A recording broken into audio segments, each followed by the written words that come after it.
Hello दोस्तों, welcome to AK study notes. आप सभी दोस्तों का मैं महेश शुक्ला बहुत बहुत स्वागत करता हूं। जैसे कि आप लोग जानते हैं कि आज आपके लिए यानी कि बी थर्ड ईयर के जो छात्र छात्राएं हैं उनके लिए मध्यकालीन इतिहास का भारतीय संस्कृति का इतिहास हल मॉडल पेपर यानी कि पेपर थर्ड से संबंधित जो क्वेश्चन आपके लिए लेके आए हैं उसमें आपके लिए बहुत ही महत्वपूर्ण टॉपिक रहेगा आज का। और ये आपके क्वेश्चन जो है वो बार बार आपके पेपर में पूछा जाता है, तो यही क्वेश्चन आपको मैं इसीलिए अपडेट कराता रहता हूँ कि आपके पेपर में आपको थोड़ा आसानी हो और अच्छे से आप लोग पेपर को क्रैक करें। आज के जो आपका टॉपिक होगा दोस्तों, यानी कि बीए थर्ड ईयर के जो छात्र छात्राएँ हैं वो जो मध्यकालीन इतिहास ले रखे हैं उनके लिए सबसे महत्वपूर्ण टॉपिक होगा आज का भारतीय संस्कृति का इतिहास। सभी लोग जानते हैं थर्ड पेपर है ये आपका, यानी कि मध्यकालीन इतिहास में ये आपका थर्ड पेपर है। तो वीडियो को अंत तक जरूर देखें क्योंकि इस क्लास में आपको बहुत ही मज़ा आने वाला है और सबसे ज़्यादा क्वेश्चन फंसने वाले हैं इस वीडियो से। तो देखना न भूलें वीडियो को अंत तक, और वीडियो को अभी तक लाइक नहीं किया जरूर लाइक करें, चैनल को सब्सक्राइब करें और ज़्यादा से ज़्यादा वीडियो को शेयर करें। आइए लेके चलते हैं आपको क्लास की तरफ, यानी कि आपके मॉडल पेपर की तरफ। मॉडल पेपर में किस तरीके से क्वेश्चन आपके बीच बन के आया है, तो देखना ना भूले चैनल को। आपका आता है इसमें दोस्तों बीए तृतीय वर्ष मध्यकालीन इतिहास, यानी प्रश्न पत्र आपका होगा भारतीय संस्कृति का इतिहास। ये आपका क्या है दोस्तों, थर्ड पेपर है। क्या तृतीय प्रश्न पत्र कौन सा है, ये आपका तृतीय प्रश्न पत्र है। प्रश्न पत्र क्या है दोस्तों आपका तृतीय प्रश्न, भारतीय संस्कृति का इतिहास 1200 से 1900 ईस्वी तक, यानी कि सभी प्रश्न अनिवार्य है। खंड आ यानी सेक्शन ए से आपके क्वेश्चन पूछे जाते हैं। 50 शब्दों में आपको प्रत्येक प्रश्न का उत्तर लिखना है। पहला क्वेश्चन आपका आता है तो इसमें आपका निजामुद्दीन औलिया, इसमें क्या आता है का पहला क्वेश्चन निजामुद्दीन औलिया। इसमें निजामुद्दीन औलिया जी के बारे में थोड़ा बहुत आपको लिखना है, यानी कि पहले का फर्स्ट आपका आता है निजामुद्दीन औलिया। चिश्ती संप्रदाय के में यानी कि चिश्ती संप्रदाय के सर्वाधिक प्रसिद्ध संत निजामुद्दीन औलिया हुए, जो इस संप्रदाय के सबसे प्रसिद्ध संत हुए। इनका जन्म बदायूं में हुआ था। ये शेख फरीद के सर्वाधिक प्रिय शिष्य थे। ये दिल्ली में कुछ दूर यानी कि गियासपुर में बस गए थे, जहां आजकल उनकी दरगाह शेख औलिया ने 7 मुल्तानों का देखा था, लेकिन किसी से संबंध नहीं रखा। अपने प्रिय शिष्य अमीर खुसरो के प्रयत्न के बावजूद वे अलाउद्दीन खिलजी से नहीं मिले, यानी कि अलाउद्दीन खिलजी से जो उनके प्रिय शिष्य थे, यानी अमीर खुसरो के प्रयत्न के बावजूद भी वे अलाउद्दीन खिलजी से नहीं मिले। सुल्तान मुबारक शाह द्वारा दरबार में बुलाए जाने पर शेख ने कहा कि मेरे पीर का आदेश है कि सब शासकों से सदैव दूर रहो और मुझे क्षमा कर दिया जाए, अतः मुझे क्षमा कर दिया जाए। तो ये निजामुद्दीन औलिया, यानी कि निजामुद्दीन औलिया जो प्रसिद्ध संत थे उनके बारे में मैंने आपको यहाँ पे बताया। फिर आपका नेक्स्ट क्वेश्चन आता है प्रार्थना समाज। प्रार्थना समाज में आपको इसमें लिखना है दोस्तों,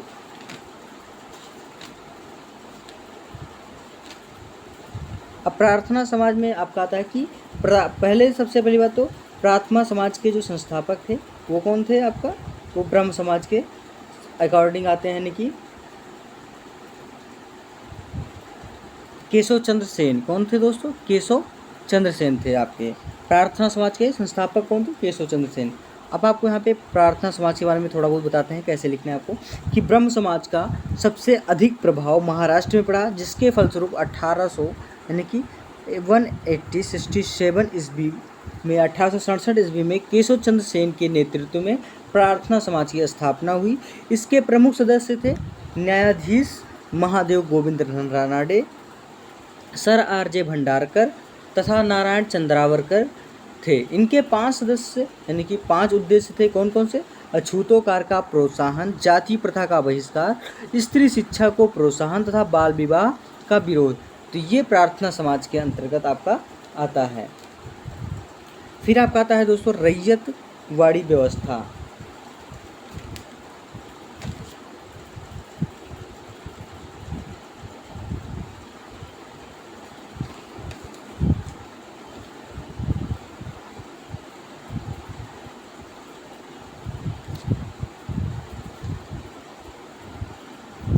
अब आपका आता है रैयतवाड़ी व्यवस्था। रैयतवाड़ी व्यवस्था में आपका आता है कि यह व्यवस्था प्रमुख रूप से मद्रास व बम्बई, यानी कि मद्रास व बम्बई प्रेसिडेंसियों में कैप्टन रीड थॉमस, कौन थे?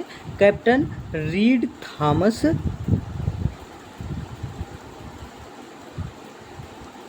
के निर्देशन में प्रारंभ हुए। यह इस व्यवस्था में भूमि सुधारक को ही भूस्वामी मानकर उसके साथ भू राजस्व की शर्तों का निर्धारण कर कबूलियत पर हस्ताक्षर करा लिए गए। यहाँ किसानों ने 1/2, यानी कि यहाँ एक किसानों ने 1/2 कर प्रदान करने की स्वीकृति दी। यह किसान व सरकारी कोष में सीधा समझौता था। वह व्यवस्था यानी कि 1812 ईस्वी में लागू की गई। किसमें किया गया था? ये 1812 में लागू किया गया था। फिर आपका आता है, इसमें आपका आएगा अलीगढ़ बंदोबस्त। अलीगढ़ बंदोबस्त में आपका आएगा यानी कि थियोसॉफिकल सोसाइटी, यानी कि थियोसॉफिकल सोसाइटी में आपको लिखना पड़ेगा इसमें। अब आपका होगा थियोसॉफिकल सोसाइटी, यानी कि थियोसॉफिकल सोसाइटी। इसमें आपका आएगा 1886 ईस्वी में मद्रास में अडयार नामक स्थान की पर इसकी स्थापना मैडम हेलेना पेट्रोना ब्लोत्स्की और कर्नल स्टील अलकाट द्वारा हुई। 1889 ईस्वी में मिसेज एनी बेसेंट इस सोसाइटी का सहयोग प्राप्त हो गया। यह एक आयरिश महिला थी। वे एक क्या थी? आयरिश महिला थी और उन्होंने हिंदू धर्म स्वीकार कर लिया था। श्रीमती एनी बेसेंट ने बाद में भारत के राष्ट्रीय आंदोलन में महत्वपूर्ण भूमिका निभाई। किसमें उन्होंने क्या निभाई थी? यानी कि थियोसॉफिकल सोसाइटी में इन्होंने भारतीय राष्ट्रीय आंदोलन में महत्वपूर्ण भूमिका निभाई थी। अब आपका आता है नेक्स्ट क्वेश्चन 5वां, अलीगढ़ बंदोबस्त, या कह लीजिए आप अलीगढ़ आंदोलन। क्या होता है? आपका आंदोलन होता है।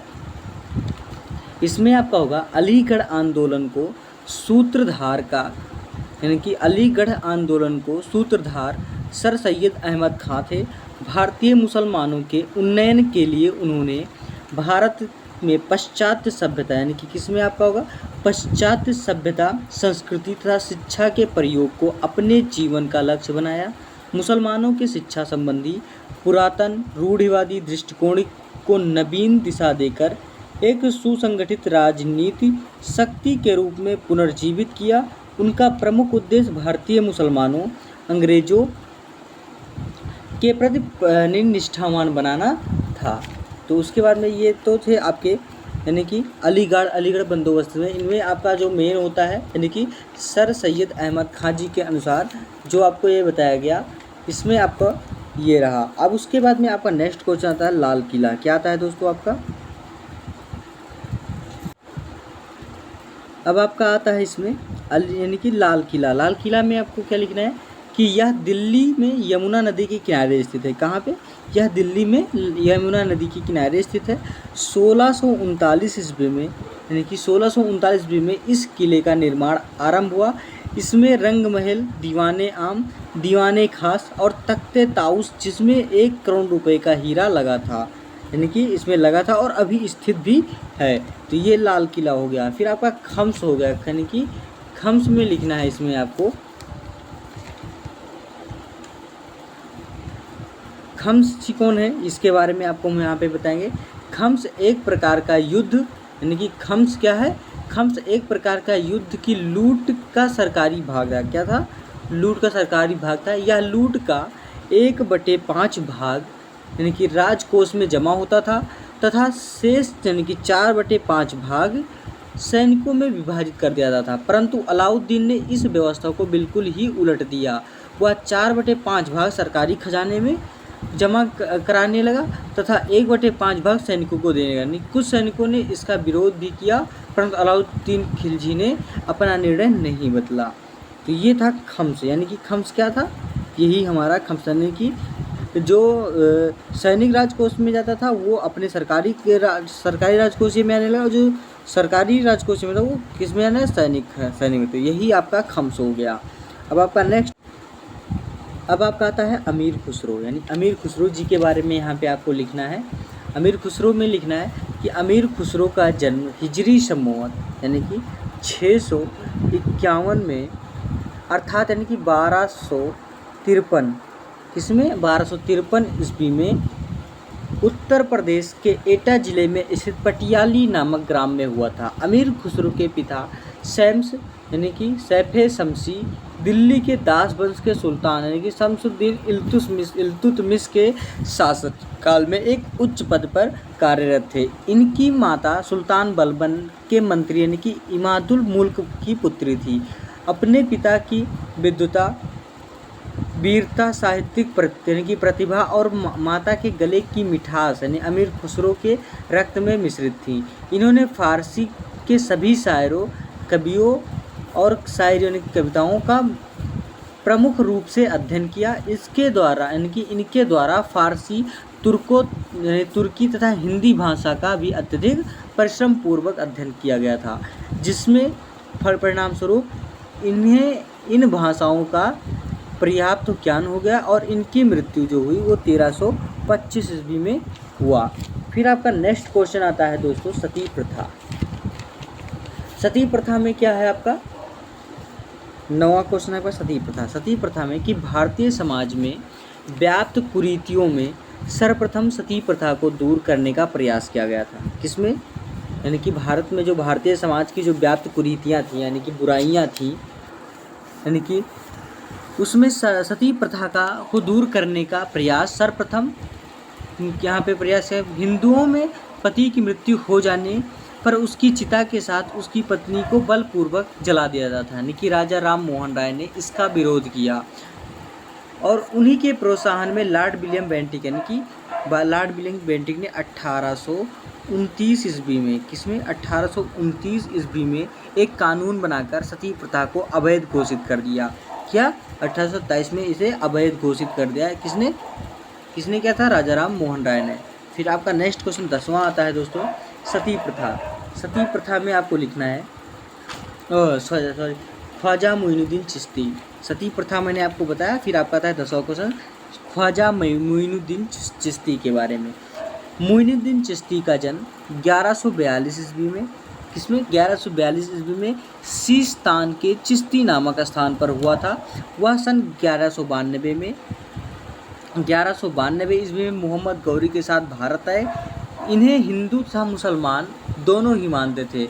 इनकी पवित्र दरगाह अजमेर में बनी हुई है और हिंदू तथा मुसलमान दोनों ही इनकी दरगाह के दर्शन करने जाते थे। आज भी अजमेर में प्रतिवर्ष इनकी मज़ार पर मेला लगता है और लोग मनौती मानते हैं। तो इस तरीके से यहाँ पे आपको यानी कि खंड आ से जो भी क्वेश्चन आपको आया था बहुत ही बढ़िया क्वेश्चन आया था और सबसे ज़्यादा आपके प्रश्न में पूछे भी जाते हैं और ये आपके प्रीवियस ईयर की क्वेश्चन के अकॉर्डिंग ही बनाया गया है। तो ये सारे क्वेश्चन आपको वहाँ से मिले हैं। अब बात करेंगे आपके नेक्स्ट टॉपिक की तरफ, यानी कि मैंने यहाँ पे अमीर खुसरो, सती प्रथा और ख्वाजा मोइनुद्दीन चिश्ती यानी कि तीनों के बारे में बताया। और दोस्तों वीडियो अच्छी लगी हो तो ज़रूर लाइक करें, चैनल को ज़्यादा से ज़्यादा सब्सक्राइब करें और वीडियो को ज़्यादा से ज़्यादा शेयर करें। तो ये आपका यानी कि सेक्शन ए मैंने आपको बता ही दिया। अब सेक्शन बी यानी कि खंड बा से जो प्रश्न पूछे जाते हैं इसमें आपका होगा सभी प्रश्न अनिवार्य हैं, यानी कि प्रत्येक प्रश्न का आंसर आपको 200 शब्दों में लिखना है। दूसरा क्वेश्चन आपका आता है कि भारत में औद्योगिकरण की प्रक्रिया का वर्णन कीजिए। बहुत ही बढ़िया क्वेश्चन है। अब आपको दूसरा क्वेश्चन यहाँ पे मैं बताऊँगा कि भारत में औद्योगिकरण की प्रक्रिया का वर्णन कीजिए। इसमें आपको लिखना है कि 19वीं शताब्दी में यानी कि 19वीं शताब्दी के मध्य में भारत में मशीन द्वारा सामान तैयार करने की प्रक्रिया प्रारंभ हुई, जिसे हम औद्योगिकरण कहते हैं। क्या कहते हैं? इसको हम औद्योगिकरण कहते हैं। इस प्रक्रिया के अंतर्गत यानी कि बम्बई में कपड़ा एवं बंगाल में जूट की मिलें स्थापित हुई। बम्बई में क्या हुआ कि कपड़ा तथा बंगाल में जूट की मिलें स्थापित हुई। भारत में औद्योगिकरण यानी कि औद्योगिकरण का वास्तविक प्रक्रिया जो है वो आपको 1870 ईस्वी में मिली। 1870 ईस्वी के पश्चात ही प्रारंभ हुआ। शुरू में सबसे अधिक धन जूट एवं वस्त्र निर्माण की तरफ दिया गया। भारत में रेलवे के निर्माण में आधुनिक उद्योगों का विकास को तेज किया और 1853 ईस्वी में, किसमें 1853 ईस्वी में भारत में कार्ल मार्क्स ने ठीक ही लिखा था कि रेलवे व्यवस्था भारत के आधुनिक युग का अग्रदूत बन जाएगी और सर्वप्रथम जूट या पटसन उद्योग का विकास हुआ और प्रथम जूट मिल 1855 ईस्वी में यानी कि बंगाल के रिसरा नामक जगह पर स्थापित किया गया। इस उद्योग का सबसे अधिक विकास जो वो बंगाल के हुगली जिले में हुआ।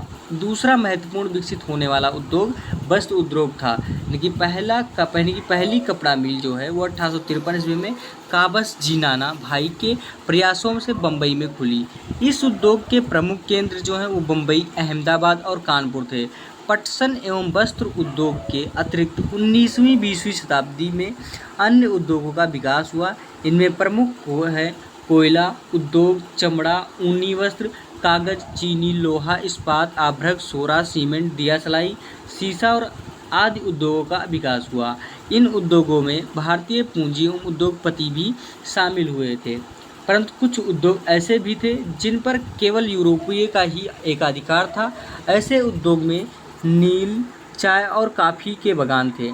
भारत सरकार की औद्योगिक नीति भेदभाव से भरी थी। देसी और उद्योगपतियों को अनेक कठिनाइयों का सामना करना पड़ता था, जबकि ब्रिटिश आयातित वस्तुओं को साम्राज्यीय वरीयता यानी कि इम्पीरियल प्रेफरेंस प्राप्त थी। क्या थी? इम्पीरियल प्रेफरेंस प्राप्त थी, जो बिपिन चंद्र के अनुसार उत्पादन और रोजगार दोनों दृष्टियों में भारत का आधुनिक औद्योगिक विकास अन्य देशों के आर्थिक विकास की तुलना में नागण्य था। क्या था? नागण्य था।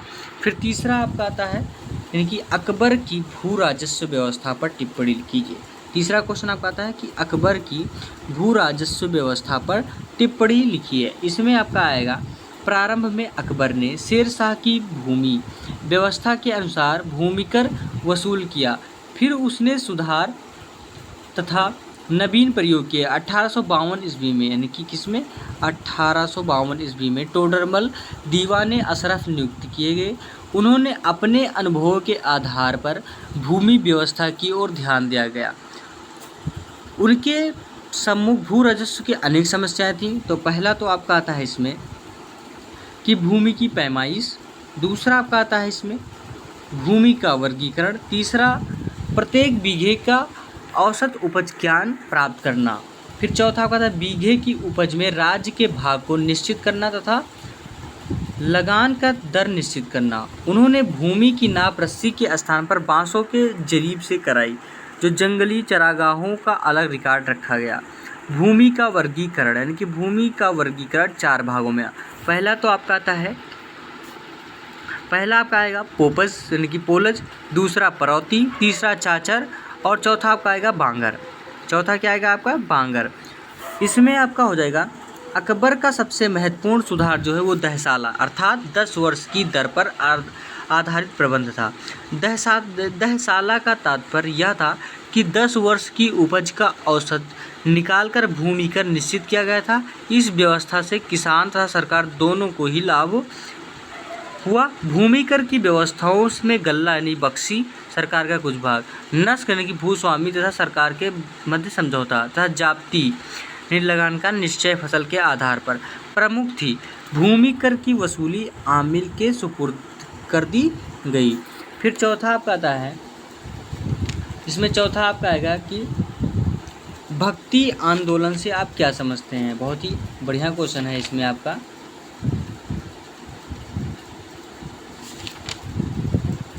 यानी कि भक्ति आंदोलन से आप क्या समझते हैं, इसके उदय के क्या कारण थे। बहुत ही बड़ा क्वेश्चन है आपका। अब आपको बताएंगे भक्ति आंदोलन से आप क्या समझते हैं। भारतीय सनातन धर्म में समय समय पर आवश्यकता अनुसार परिवर्तन होते रहे हैं। प्रारंभ में जो हिंदू धर्म बहुत ही सरल था, जिसमें केवल मंत्रों द्वारा ही देवताओं को प्रसन्न कर लिया जाता था। कुछ समय पश्चात वह धर्मकांड प्रधान हो गया, यानी कि वहाँ का जो धर्मकांड था वो प्रथम रूप से माना जाने लगा। परिणाम स्वरूप जैन एवं बौद्ध धर्म का आविर्भाव हुआ। इसी प्रकार सल्तनत काल में धर्म के क्षेत्र में एक महत्वपूर्ण लहर आई, जिसमें भक्ति द्वारा मोक्ष प्राप्त करने की शिक्षा प्रदान की गई और जिसने तत्कालीन समाज को बहुत ही प्रभावित किया। इसे ही भक्ति आंदोलन कहते हैं। उत्पत्ति के कारण क्या थे? भक्ति आंदोलन की उत्पत्ति के निम्नलिखित कारण थे। पहला तो आपका आता है इसमें कि इस्लाम धर्म में मूर्ति पूजा का खंडन किया गया तथा हिंदुओं की मूर्तियां नष्ट की गई, जिसमें हिंदुओं में भगवान के प्रति आस्था बढ़ती गई। फिर दूसरा आपका आता है इसमें, बौद्ध धर्म के पतन से कर्मवाद का अंत हो गया, अतः इससे सरल मार्ग भक्ति मार्ग सामने आया। तीसरा आपका आता है इसमें कि इस्लाम की एकता से प्रभावित होकर समाज सुधारकों ने हिंदुओं में भी एकता लाने का प्रयत्न किया। फिर चौथा आपका आता है कि जब हिंदू जनता अपने शत्रुओं की परतंत्रता से मुक्ति पाने के लिए प्रयत्न में असफल रही तो निराश होकर वह ईश्वर की करुणा तथा शक्ति पर विश्वास करके ईश्वर भक्त बन गया। फिर पांचवा आपका आता है इसमें दोस्तों कि शंकराचार्य का अद्वैतवाद ज्ञान पर आधारित था। ज्ञान मार्ग कठिन होने के कारण लोकप्रिय न हो सका, अतः अद्वैतवाद के प्रचार के लिए भक्ति मार्ग अपनाया गया। फिर आपका आता है मुगलकालीन शिक्षा की विशेषताएं क्या है। मैं बहुत बढ़िया क्वेश्चन आपका, मुगलकालीन शिक्षा की प्रमुख विशेषताएं बताइए। इसमें आपको लिखना है कि मुगलकालीन शिक्षा का उद्देश्य आज भिन्न था और इसके माध्यम से लोग अपना आध्यात्मिक एवं मानसिक विकास तथा आत्मा की शुद्धि करना चाहते थे। मुसलमान इसके द्वारा लौकिक तथा पारलौकिक जीवन का आयोजन करते थे। वस्तुतः मुख्य रूप से शिक्षा धर्म पर आधारित था। मुस्लिम शिक्षा में कुरान अथवा अन्य धार्मिक ग्रंथों के अध्ययन पर विशेष बल दिया जाता था। इसके विपरीत हिंदुओं के लिए वेद, उपनिषद, गीता, पुराण आदि जैसे धार्मिक ग्रंथों की पढ़ाई अनिवार्य नहीं थी, बल्कि व्याकरण, ज्योतिष, छंद, दर्शन शास्त्र, गणित आदि विषयों पर विशेष बल दिया जाता था। फिर आपका आता है पहला इसमें कि प्रारंभिक शिक्षा। पहले में आप लिखिए प्रारंभिक शिक्षा। इसमें लिखना है कि यह शिक्षा दो भागों में विभक्त थी। पहली तो हिंदू शिक्षा और दूसरी आपकी थी मुस्लिम शिक्षा। हिंदुओं की इस प्रारंभिक शिक्षा पाठशालाओं में दी जाती थी। लगभग सभी महत्वपूर्ण गांवों अथवा पाठशालाओं की व्यवस्था थी। इन पाठशालाओं का अपना भवन होता था। छात्र अपना पाठ रटकर याद करते थे। मुस्लिम शिक्षा में होता है आपका कि मुस्लिम शिक्षा के प्रमुख स्रोत यानी कि मकतब थे और साम्राज्य में ये बड़ी संख्या में उपलब्ध थे। मकतब के शिक्षा मियाजी तथा मौलवी के नाम से संबोधित किए जाते थे। समाज में इन शिक्षकों को आदरणीय स्थान प्राप्त था। ये छात्रों को शिक्षा देने के लिए अपने पुराने छात्रों का भी सक्रिय सहयोग लेते थे। मकतब की शिक्षा प्रणाली बड़ी असंतोषजनक थी। अकबर पहला सम्राट था जिसने मुस्लिम शिक्षा के दोषों की ओर ध्यान दिया। मकतब में अरबी तथा फारसी साहित्य की धार्मिक शिक्षा दी जाती थी। कुरान की पढ़ाई रूप में होती थी और छात्रों को बिना समझे ही इसको कंठस्थ करने का आदेश दिया जाता था। उसके बाद फिर माध्यमिक शिक्षा। हिंदू छात्र पाठशालाओं के माध्यम से माध्यमिक शिक्षा प्राप्त करते थे। उनके पाठ्यक्रम में परिवर्तन न कर विभिन्न विषयों का स्तर ऊंचा कर दिया जाता था। मुस्लिम छात्र का मकतब तथा खानकाई में अपनी शिक्षा प्राप्त करते थे। शिक्षा का माध्यम फारसी था। शिक्षा का माध्यम क्या था दोस्तों? फारसी था। तो इस तरीके से मैंने आपको मुगल कालीन शिक्षा की प्रमुख विशेषताएं में जो भी उसकी विशेषताएं थे उसको मैंने बताया। अब आपको नेक्स्ट क्वेश्चन यानी कि छठवां क्वेश्चन आपको बताएंगे। इसमें अलीगढ़ आंदोलन का वर्णन कीजिए। यानी कि अलीगढ़, छठवां क्वेश्चन आपका था अलीगढ़ आंदोलन का वर्णन कीजिए। इसमें आपको लिखना है कि अलीगढ़ आंदोलन का जनक जो है वो सर सैयद अहमद खां थे। मुसलमानों को अंग्रेजी शिक्षा और आधुनिकीकरण की ओर ले जाने का श्रेय सर सैयद अहमद खां को दिया जाता है। उनका अलीगढ़ आंदोलन यानी कि इसका केंद्र बिंदु बना रहा। सर सैयद अहमद खां का जन्म सर 1817 यानी कि 1817 ईस्वी में दिल्ली में हुआ था और 1857 के विद्रोह के समय सर सैयद अहमद के जीवन का उद्देश्य था मुसलमानों में आधुनिक शिक्षा का प्रसार करना तथा इन्हें पश्चिमी सभ्यता के अधिक से अधिक जन संपर्क में लाना। इस उद्देश्य की पूर्ति के लिए उन्होंने अलीगढ़ में मोहम्मडन एंग्लो ओरिएंटल कॉलेज की स्थापना की, जो आगे चलकर 1920 ईस्वी में अलीगढ़ मुस्लिम विश्वविद्यालय बन गया। इसमें मुसलमानों को पश्चिमी शिक्षा प्रणाली के आधार पर शिक्षा दी जाती थी। इन्होंने इस्लाम में सामाजिक कुरीतियों को दूर करने का प्रयास किया। उन्होंने पीरी मुरीदी की प्रथा का खंडन किया। उन्होंने दास प्रथा का को इस्लाम के विरुद्ध बताया। इन्होंने अपने विचारों के प्रचार के लिए एक पत्रिका यानी कि तहजीब उल अखलाक निकाली, परंतु उनका महत्वपूर्ण कार्य जो है कुरान पर टीका था। परंतु दृष्टिकोण से सर सैयद अहमद खां अंग्रेज़ों के वफादार बने रहे और उन्होंने भारतीय मुसलमानों को समझाया कि सरकार के प्रति वफादार रहने से ही उनके हितों की पूर्ति हो सकती है, और अंग्रेज़ों से कहा कि मुसलमान अंग्रेज़ों के विरुद्ध नहीं है।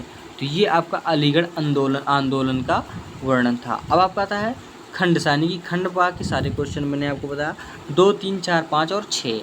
ये तीनों क्वेश्चन आपके बार बार पेपर में पूछे गए हैं, तो इस वजह से मैंने आपको अपडेट कराया है। खंडसा से आपका खंडसा में केवल 2 प्रश्न अनिवार्य है। प्रत्येक प्रश्न का आंसर आपको 5 शब्दों में करना है। इसमें आपका पहला आएगा कि कबीर, पहला क्या आएगा दोस्तों कि कबीर क्रांतिकारी समाज सुधारक थे।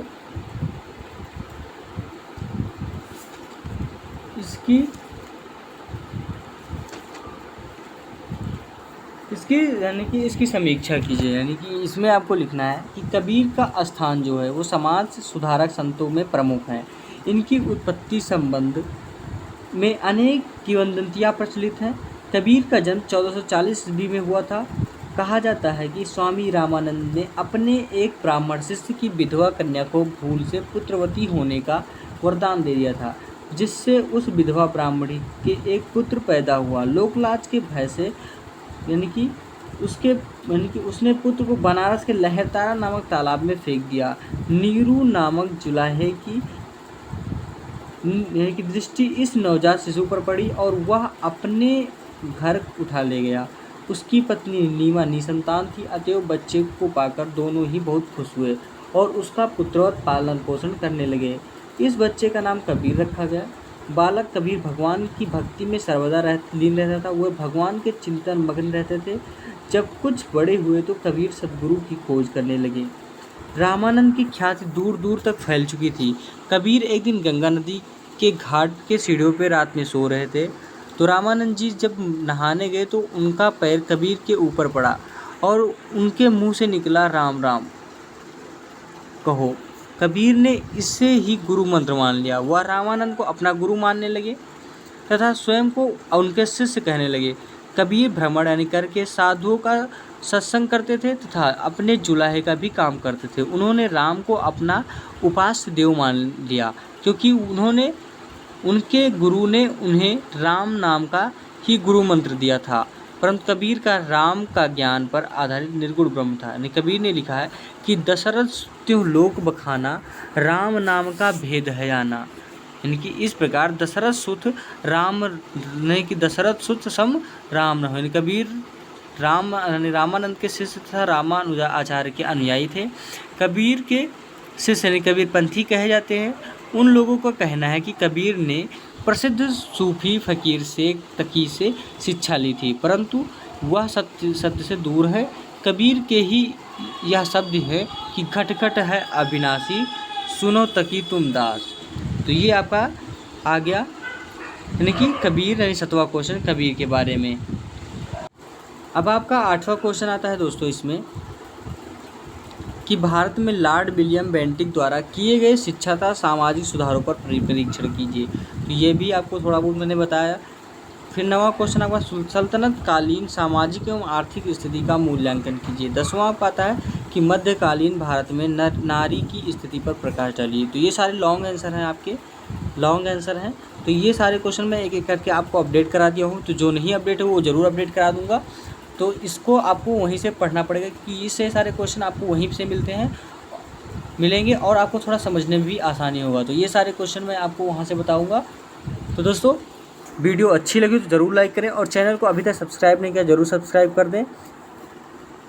एक यानी कि कबीर ने एक अच्छा सा जो दोहा लिखा है उसको आप लोग थोड़ा मन लगा के पढ़िए कि मन पुरह कबीर बरी, मदाहत सुन शेख तक बसेर, अनी सुनी जौनपुर थाना, झूसी सुन पीरन के नामा। यानी कबीर जी ने कहा है कि कबीर ने दूर दूर तक देशाटन किया था, हठयोगियों और सूफियों का सत्संग किया। तो इस वजह से इन्होंने अपना बसेरा और उन्होंने राम नाम के प्रति कैसे उन्होंने गुणगान किया है। तो इस तरीके से आपको यहाँ पे समझाने का पूरा प्रयास किया। तो ये आपको तभी समझ में आएगा जब आप इसका यानी कि इसका अलग से वीडियो देखेंगे तो आपको अच्छे से समझ में आ जाएगा। तो दोस्तों इसी के साथ मैं अगली वीडियो के साथ ज़रूर उपस्थित हूँगा। जो भी आप लोग को समझ में नहीं आया वो ज़रूर कमेंट बॉक्स में कमेंट करके बताएं, और आपको नहीं समझ तो दोबारा रिपीट करके वीडियो को ज़रूर देखें। तो अगली वीडियो के साथ ज़रूर उपस्थित हूँगा। इसी के साथ दोस्तों अगली वीडियो के साथ उपस्थित हूँगा। धन्यवाद दोस्तों, जय हिंद।